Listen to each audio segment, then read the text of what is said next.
ஸ்ரீமன்னாராயணீயம் ஸ்ரீ நாராயண பட்டத்ரி திருவடிகளே சரணம். 53வது தசகம் தேனுகாசுரவதம். அதீத்ய பால்யம் ஜகதாம் பதே த்வம் உபேத்ய பௌகண்டவயோ மனோஜ்ஞம் உபேஷ்ய வத்சாவனமுத்சவேன प्रावर्तदा गोकनबालनायाम्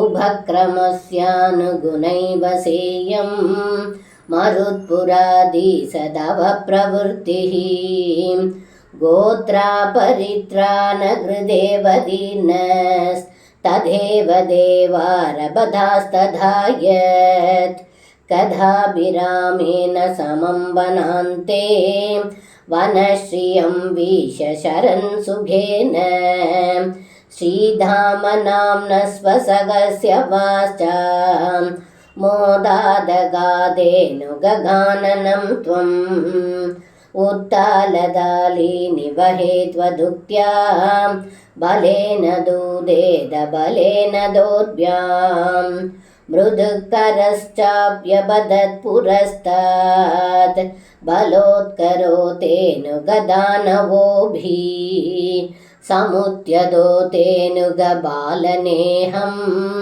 गदं वदं दैनुगमत्यगुर्वे इदीव मत्वा ध्रुवमक्रजेन सुरौघयोद्धारमजीगनस्त्वम् तदीयभृत्यानभिजम्बुगत्वे उभागदानक्रजसंयुतस्त्वं जम्बूबलानीव तथा निरास्तस्तालेषु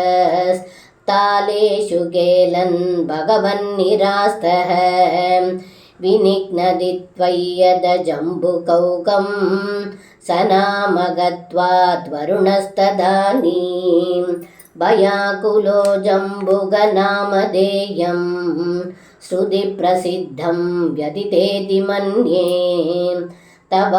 तवावतारस्य बलं मुरारे सञ्जातमत्येदि सुरैनुदस्त्वं सत्यं बलं जातमिहेदिहासी बालैः समं तालबलान्यपुङ्क्ताः मधुत्रवशृन्धि बृहन्ति धानी बलानि मेदोबरबृन्दि भुक्त्वा द्रुप्तैश्च द्रुग्धैर्भवनं बलौकं वहत्प्राघागलु बालगैस्त्वं हदो हदो तेनुग इत्युपेत्य बलान्यतत्पिर्मधुरानि लोकैः जयेदि जीवेदि नुदो विभो त्वं मरुत्पुराधीश्वर पाहि रोगात्. सर्वं कृष्णार्पणं. श्री गुरुवायूरप्पन् திருவடிகளே சரணம்.